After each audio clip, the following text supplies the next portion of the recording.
Now, Finance Minister Nhlanhla Nene appointed a panel to review the current list of 19 zero-rated food items for value-added tax, VAT purposes. Now, this follows the increase of VAT from 14% to 15% from April. The panel released a report on Friday recommending that other items should be zero-rated, including items such as sanitary products, school uniforms, nappies for babies and adults, and white bread and flour. Now, despite the recommendations being aimed at benefiting the poor, questions are being raised about the approach and if it will help those that are intended. Well, it seems that further to these questions, just enforcing the VAT-exempt items might prove quite a challenge. And to tell us why, I'm now joined by Tertius Troost, who's a senior tax consultant at Mazars, and he's in our Sea Point studio in Cape Town. Thanks very much for joining us on the program, Tertius. Thanks for having me, Peter.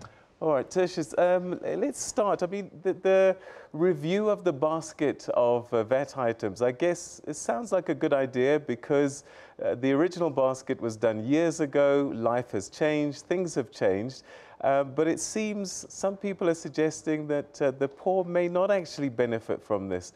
What challenges do you see? Yes, Peter. The changes was definitely needed, and the look into the basket is a step in the right direction. The problems that could be faced is the fact that the actual decrease in the price is not filtered through to the consumer, but that the actual producers would just take an additional profit. In addition, as we saw in the February budget speech, South Africa has quite a wide budget deficit sitting at approximately 50 billion, and that was why the VAT was increased in the first place. So the question that asks, if adding more products to this list would actually decrease the revenue that would have been received by approximately 4 billion. So that's why there could be issues for National Treasury when looking into this list. So explain to us why it wouldn't be passed on to the consumer. You said that it would actually just result in the producer making more money.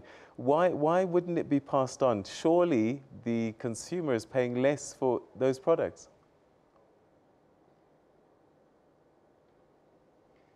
Yes, if I can use an example, if a product was to be priced 10 Rand exclusive of VAT, and that would mean that it's actually 11.50 Rand inclusive of VAT. If the item is zero rated, it should actually, the price of the item should actually decrease to 10 Rand. But what you could find is that the producer would just keep the item at 11.50 Rand or even just reduce slightly to 11 Rand, and thereby the producer is actually taking a bigger profit, and then that's not really filtering through, the benefits are not really filtering through to the consumer. So it's going to be difficult, almost nigh impossible then, for Treasury to monitor the zero rate portion.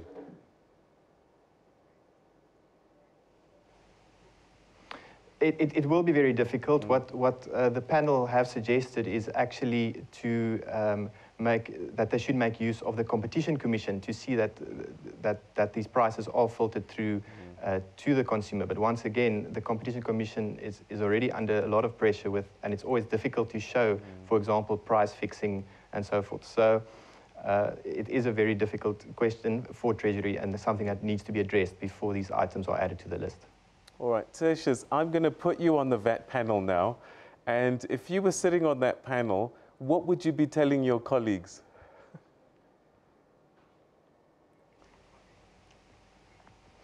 Well, firstly, I'd say good job, well done. I'm very impressed with the sanitary products on there. I think that was needed.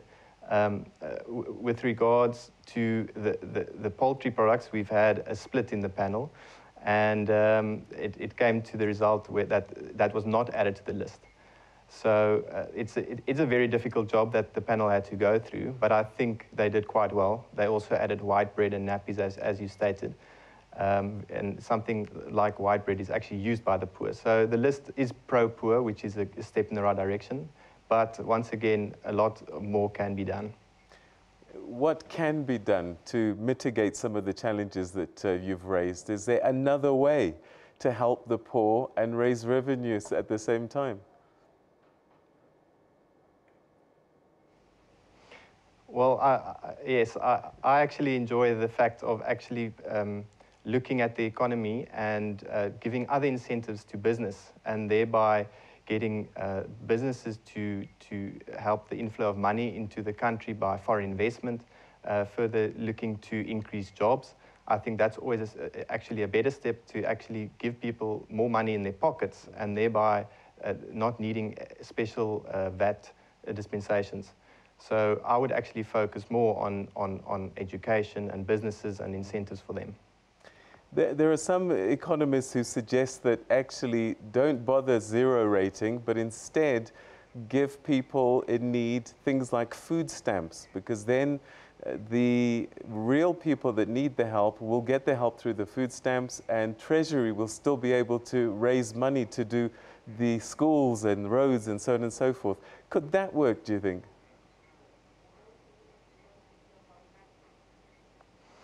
That's just a very difficult thing to put in place and to monitor who will get food stamps, who doesn't, what shops are they allowed to go to, and so that makes it very difficult to do.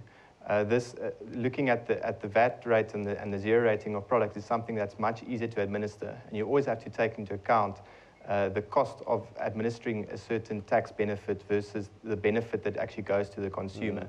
So that's why food stamps is actually something that's not looked at presently. All right. Perhaps your final thoughts on what we can do, given what the VAT panel has suggested and recommended. There's this basket, but in terms of the administration thereof, what can Treasury do?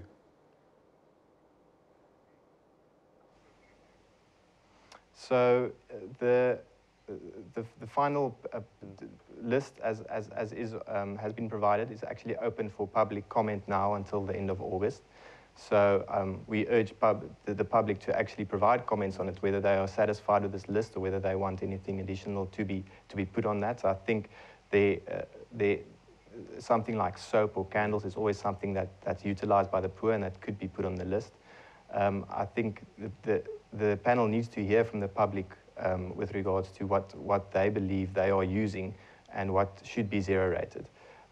From Treasury's side, I don't think they'll be able to accept all of the recommendations given by the panel, but they will have to choose a few that they believe really needs to change. And I think, like I've stated, sanitary products is a very good addition to this list, and I hope it stays. All right, Tertius, thanks very much indeed for your insights at this day. Thanks so much for your time. All right, that was Tertius Troost, who's Senior Tax Partner at Mazars, sharing his thoughts about this new VAT dispensation and the list. And don't forget, as he said, you still have time to comment if you think that more should be done by the VAT panel or more items should be added.